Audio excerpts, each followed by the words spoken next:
Assalamu alaikum wa rahmatullahi wa barakatuh. Bismillahir Rahmanir Rahim. And welcome back, brothers and sisters, to another episode of Once Upon a Time. Once Upon a Time. And I'm very happy to have in the studio with us again Salma and Yusuf and Abdul Rahman. Thank you for being with me again today, because I don't want to tell the story on my own. I need you to be here with me. So thank you.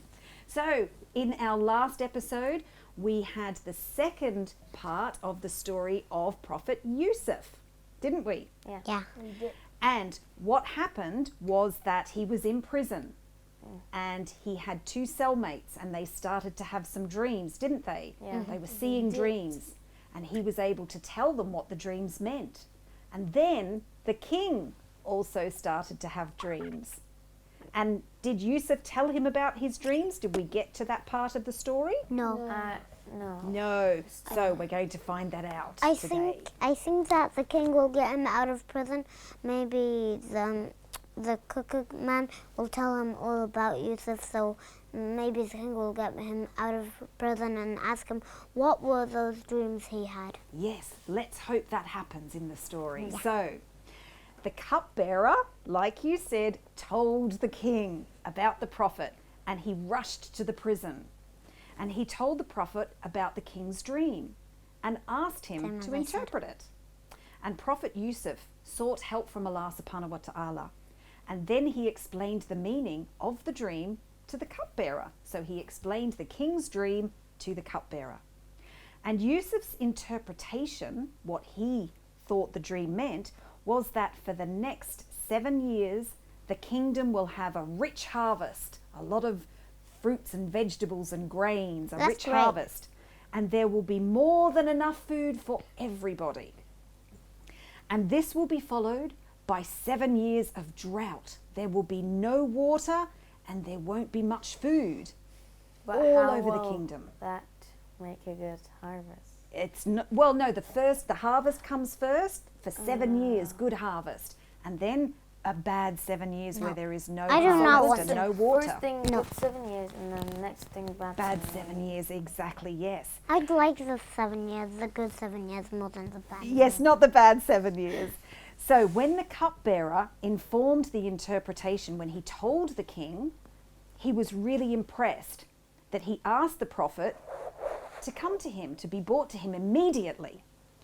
And when the messenger came to Yusuf, Yusuf said, "Go back to your master and ask him about the case of the women who cut their hands. Surely my lord has full knowledge of their cunning." And the king asked the women, "What did you get when you tried to seduce Yusuf?" They replied, "Allah forbid, we know nothing indecent about him." So the women lied. No, they said that there was nothing wrong bad with Yusuf. They realized the mistake. Then the chief minister's wife, Aziz's wife, admitted, "Now the truth has come to light. It was me who tried to seduce him, and he is surely truthful.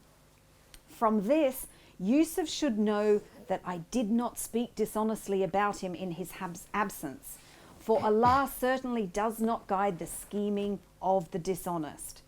And I do not seek to free myself from blame, for indeed the soul is ever inclined to evil, except those shown mercy by my Lord. Surely my Lord is all forgiving, most merciful." The king said, "Bring Yusuf to me. I will employ him exclusively for my service."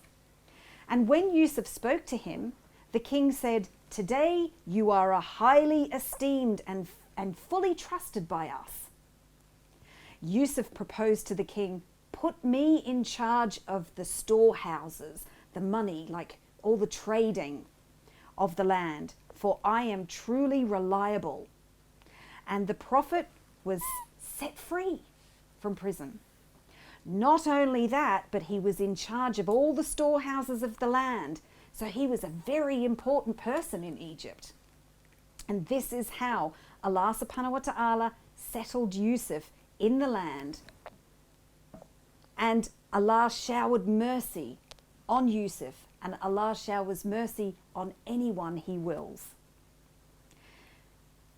He never discounts, Allah never discounts, He never ignores or forgets any of the good deeds that we do. Now, the times had changed, the wheels of time had changed, and during the rich years of the harvest, the Prophet took care of cultivating the harvest and storing all the crops. He was in charge of all the crops. And he carefully saved the food for that 7 years when there was going to be drought, because he knew it was coming. He's very clever, wasn't he? Yeah, because of I Allah. thought they were going to eat everything in those good No, things. he was keeping it. No, like, So the king was, did Prophet Yusuf gather most of the fruits and vegetables so they can eat in those seasons that come? yes, in the bad 7 years. Yes.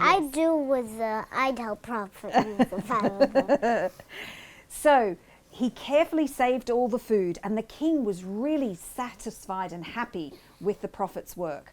And the king had admired him and sought his advice over many issues as well. Yes, Salma? What about the water? Didn't you say there aren't going to be any water? There wouldn't be water in the 7 years? Let's see if they talk about it in the story. Yeah. So the time passed and the years of drought arrived where there's no water. It didn't rain for months and water dried up everywhere. The plants and animals Like started the dry to die. seasons. Yeah, but it's a bad dry season because there's no water. So they all started to die. And not only in Egypt, but in other countries as well. But the Prophet managed the affairs of Egypt so well that there was enough grain to feed the people. And people from the neighboring lands, they all came to Egypt where food was sold at a fair price. The drought had affected the land where Yaqub and his sons lived. They had been starving for days without anything to eat when they heard that grains were distributed in Egypt, and they decided to go there and see if they could get any. Then they found Prophet Yusuf the Maybe they did. Let's wait and see. And after many days, the brothers finally arrived in Egypt. When the brothers arrived, they entered and they saw Yusuf, and he recognized them, But they didn't didn't recognize him. And they didn't expect him to be in such a high position. They thought he was dead. So the Prophet asked them questions about their family and their homeland. "We are 12 brothers of one father from Canaan," they said. And the Prophet replied, "But I count only 10 of you here." The Prophet said, "Are you lying to me?" They said, "We are not lying. One of us is gone, and our youngest brother is at home attending to our father's needs." Okay. When the Prophet heard of this, his heart longed to meet his younger brother Benjamin. And the Prophet said to the brothers, "If you do not bring him to me next time, I will have no grain for you, nor will you ever come close to me again." Because he loves his brother. Yusuf ordered his servants to put his brother's money back into their saddlebags and the horses and the camels without them knowing, so that they would find it when they returned to their family. And perhaps they would come back. The brothers assured Yusuf that they will return with the youngest brother after seeking their father's approval. I think the father is going to be, I kind of disagree and then say, you already made me lose my... Maybe Maybe. Yes, maybe his he father- will. Yeah. maybe his father see. will disagree because he doesn't know that is Yusuf. Yes, That's fine. well, he didn't know, yes, so let's see what happens. So they went to their father and begged him to let Benjamin travel with him. They told him, "We have been denied further supplies, so send our brother with us so that we may receive measure, and we will definitely watch over him. We will take care of him." Yaqub responded, "Should I trust you with him as I once trusted you with his brother Yusuf? But only Allah is the best protector, and he is the most merciful, full of mercy." When they opened their bags, they discovered that the money had been returned to them. What money? The money that they spent from the grain, Yusuf put it back into their bags before they left. What such good And they argued, "Oh, our father, what more can we ask for? Here is our money, fully returned to us." So they got all their supplies for free because Yusuf gave them back the money. Now we can buy more food for our family. We will watch over our brother and obtain an extra camel load of grain. That load can be easily secured. What if Prophet Yusuf gives them back the money every time they come back, or he won't next time?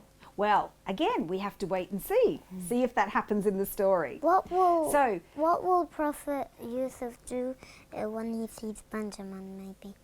When what, sorry? When Prophet Yusuf sees his brother Benjamin. Well, we've got to wait. There's a lot more of the story to go. We have to wait. So let's listen. I think he's probably going to be excited. I think he will be. So Yaqub said, I will not send him with you until you give me a solemn oath by Allah that you will certainly bring him back to me, unless you are totally overpowered.